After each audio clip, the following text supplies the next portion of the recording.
अब हमारे साथ जुड़ चुकी हैं सनातन सांस्कृतिक संघ की राष्ट्रीय अध्यक्ष हरिप्रिया जी। आइए उनसे जानते पूछते हैं यहाँ पर क्या कार्यक्रम हुआ आज। हरिप्रिया जी, हमारे ललितपुर लाइव टीवी में आपका बहुत बहुत स्वागत है। जी, बहुत-बहुत धन्यवाद अक्रम आज जी। यहाँ पर ललितपुर जिले में क्या कार्यक्रम रखा गया है यहाँ पर? सबसे पहले तो सभी सनातनी बहन-भाइयों को जय श्री राम और सभी को जो भी इस कार्यक्रम में आए, उन सबको बहुत-बहुत धन्यवाद। ये हमारे सनातन सांस्कृतिक संघ का पहला कार्यालय है, पूरे भारत में पहला कार्यालय है, जो हम यहाँ ललितपुर से शुरू कर रहे हैं और आज इसका उद्घाटन समारोह था, जिसमें हमारे साधु-संत, हमारे सभी सनातनी बहन-भाई और जैन, सिख, बौद्ध सभी धर्मों के लोग जो सभी परंपराओं को मानते हैं, वो सब यहाँ पे शामिल हुए हैं। साधु संत आए हैं, हम लोगों ने मिलकर पूजा की है, भगवान का आशीर्वाद लिया, उद्घाटन की पूरी विधि-विधान से जो पूजा-पाठ है वो की गई। उसके बाद हमने खाना भोज की व्यवस्था की है, तो सारे लोग भोज कर रहे हैं। इसके अलावा ये एक और हमारा उद्देश्य था कि एक ऐसा स्थान हो जहाँ से हम सब मिल कर के जो भी हमारी योजनाएँ हैं या हमारे लक्ष्य हैं, कार्य हैं, उन सबको हम संपन्न कर सकें। यहाँ एक स्थान हो जहाँ से लोग मिल सकें, बात कर सकें, एक-दूसरे से जुड़ सकें। और जिस तरह से सनातन सांस्कृतिक संघ से सभी लोग सदस्यता ले रहे हैं, तो मेरी इच्छा थी और हम सबकी भावना थी कि एक स्थान हो जहाँ से सारे हमारे परिवार के भाई-बहन एक-दूसरे से मिल सकें, जुड़ सकें और सब लोग मिल कर के कार्य कर सकें। जो आज यहाँ पर कार्यालय खुला है ललितपुर जिले में, क्या अन्य शहरों में भी और कार्यालय खुलेंगे? जी, बिल्कुल। वैसे तो हमारे ऑफ़िशियल अलग-अलग कामों के लिए ऑफ़िसेज़ हैं ही, लेकिन सनातन सांस्कृतिक संघ का ये पहला कार्यालय है और इसके अलावा हम अलग-अलग शहरों में, अलग-अलग जिलों में खोलने की कोशिश कर रहे हैं। हरिप्रिया जी, अभी कुछ समय पहले आपने पूरे बुंदेलखंड में सनातन सांस्कृतिक संघ की यात्रा निकाली थी। आखिर उसका उद्देश्य क्या था यात्रा का? बताएं हमारे दर्शकों को।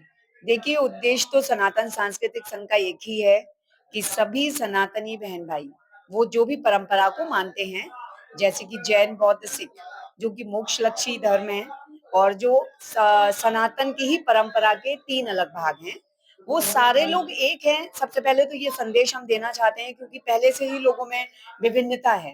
दूसरा कि जातिवाद को लोग भूल करके, उससे ऊपर उठ करके अपने आप को सिर्फ सनातनी समझें।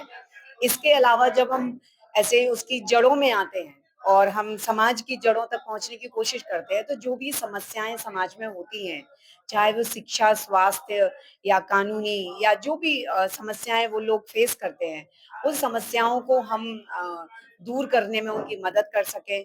जो भी सनातनी बहन-भाई किसी भी प्रकार की मदद चाहते हैं, उनको मदद पहुँचे। सरकार की जो योजनाएँ हैं, सरकार और समाज इन दोनों की मध्यस्थता कहिए आप कि हम बीच में हैं, जो हम इन दोनों को जोड़ने का कार्य करेंगे और इस तरह से लोगों का धार्मिक, आध्यात्मिक और सामाजिक विकास हो, उसमें हम अपना भरपूर योगदान देना चाहते हैं। हमारी ये यात्राएँ जितनी भी हमने धार्मिक यात्राएँ करवाई हैं आज तक, वो इसीलिए कराई हैं। उस यात्रा के ज़रिए लोग एक-दूसरे से जुड़े और अपने धर्म और संस्कृति और सनातन की जो विशिष्टता है, एक सनातन का जो सत्य है, वो उससे रूबरू हों। और सबको पता चले कि कैसे हमें अपने धर्म को मानना है, कैसे उसको आगे ले जाना है और क्या संस्कार अपनी आने वाली पीढ़ी को देने हैं। और इसी उद्देश्य के साथ हमने अब तक की सारी अपनी यात्राएँ की हैं। हरिप्रिया जी, देखने में ऐसा आता है जब भी धीरेन कृष्ण शास्त्री की यात्रा चालू होती है, तब आपकी यात्रा चालू होती है। पुनः धीरेन कृष्ण शास्त्री ने यात्रा चालू की है तो आपने यहाँ पर कार्यालय का उद्घाटन किया। आखिर ऐसी क्या वजह है कि जब भी धीरेन कृष्ण शास्त्री कोई कार्यक्रम करते हैं, उसके पीछे आपका कार्यक्रम स्टार्ट हो जाता है?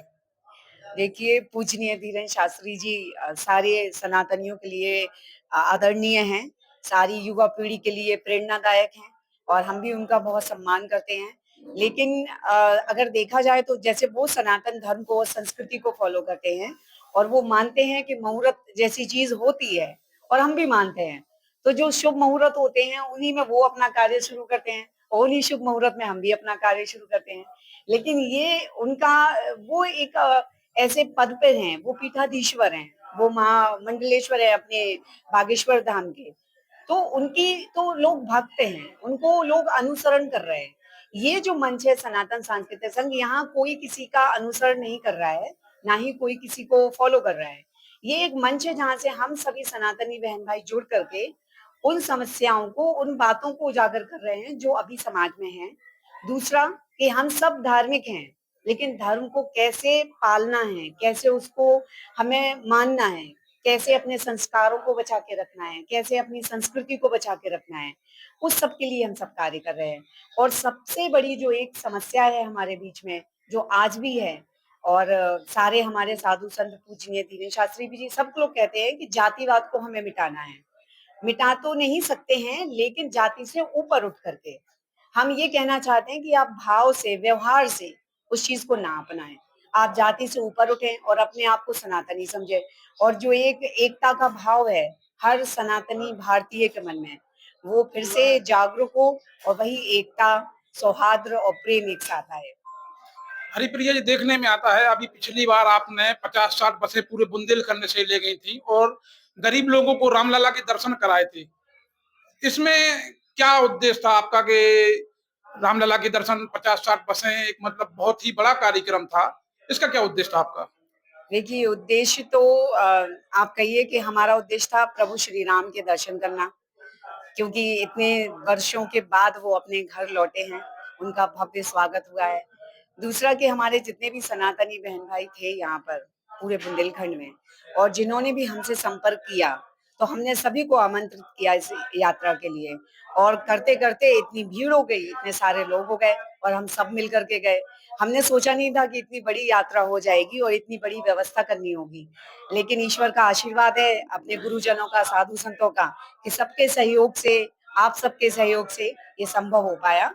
और हम सब ने मिल कर के प्रभु श्री राम के दर्शन किए, उनका आशीर्वाद लिया और इस यात्रा के माध्यम से एक एकजुटता और सनातन का, एकजुटता का, धर्म का हमने एक संदेश दिया है कि हम सब किसी भी परंपरा को मानते हो, क्योंकि उस यात्रा में सभी लोग शामिल थे, जैन, बौद्ध, सिख सभी थे, हिंदू। तो हमने एक संदेश दिया था सभी लोगों को कि ईश्वर एक है और हम सब एक ही परंपरा को मानने वाले हैं। तो हम सब ने मिलकर के उनकी पूजा अर्चना की, उनका आशीर्वाद लिया और सबको बहुत आनंद आया।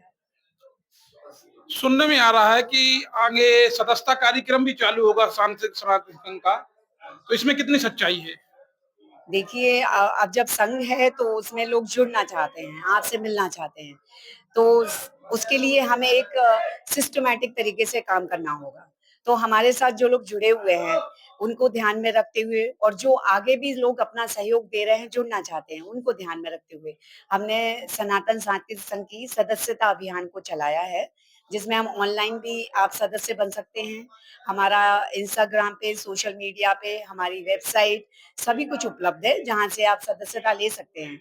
और साथ ही साथ अभी ये कार्यालय भी हो गया है, तो आप यहाँ आकर भी सदस्यता ग्रहण कर सकते हैं, जिसमें हम आपको एक कार्ड दे रहे हैं सदस्यता का। और आगे से जो भी हमारे कार्यक्रम होंगे, तो जो भी हमारे भाई-बहन सनातन सांस्कृतिक संघ के सदस्य बनेंगे, उनको पहले ही उस कार्यक्रम की सूचना मिलेगी। वो उस कार्यक्रम में शामिल हो पाएँगे, अपना सहयोग दे पाएँगे और जो भी आगे जो भी इससे लाभ हो सकते हैं, इस संघ से जुड़ने के बाद, चाहे वो आध्यात्मिक हो, सामाजिक हो या जो भी आपकी भावना है, वैसा जो भी इसमें कार्य करना चाहता है, जुड़ के मिल के करना चाहता है, वो सब जुड़ सकते हैं और इस अभियान से जुड़कर सदस्य बन करके हम सब एक साथ मिल करके पूरे समाज के लिए और देश के लिए कार्य कर सकते हैं। हरिप्रिया जी, सदस्यता निःशुल्क रहेगी कि कोई आपने शुल्क निर्धारित किया है इसका? देखिए, सदस्यता पूर्ण रूप से निःशुल्क है, कोई भी शुल्क देने की ज़रूरत नहीं है। आपको केवल अपने मन, वचन, कर्म से सनातन सांस्कृतिक संघ के साथ सनातन को अपने हृदय में वास करके इससे जुड़ना है और हम सब मिलकर के अपनी-अपनी योग्यता अनुसार समाज के लिए, लोगों के लिए कार्य करेंगे। आगे संघ की कौन-कौन सी योजनाएँ रहेंगी जिससे सनातनियों को लाभ होगा? सबसे पहले तो हम शिक्षा के माध्यम से ही चाहते हैं, तो हम वैदिक पाठशाला खोलने की योजना कर रहे हैं, जिसका प्रारंभ भी हम ललितपुर से ही करेंगे। इसके साथ ही अलग-अलग गाँव और ग्राम में भी हम उनको खोलेंगे।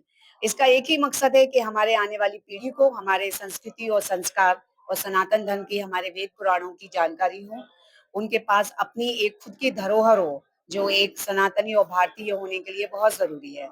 और दूसरी तरफ हमारा ये भी उद्देश्य है कि समाज की जो छोटी-छोटी समस्याएँ हैं, लोगों को वो फेस करते हैं, उसके लिए हम कोई हेल्पलाइन नंबर भी शुरू कर रहे हैं, जहाँ वो कॉल करके किसी भी प्रकार की मदद हो, वो ले सकते हैं और हमारा कार्यालय और हमारे सभी साथी सहयोगी उसके लिए तत्पर हैं और हम हमेशा तैयार रहेंगे लोगों की मदद करने के लिए। तो मैडम से यह थी हमारे साथ हरिप्रिया जी, जो सनातन सांस्कृतिक संघ की राष्ट्रीय अध्यक्ष हैं। आज ललितपुर जिले में कार्यालय का उद्घाटन हुआ है। इन्होंने बताया है कि आगे यह सनातन के लिए सदस्यता अभियान चलाएंगे, जो पूर्णतः निःशुल्क रहेगा। इनका उद्देश्य सनातनियों को एक करना,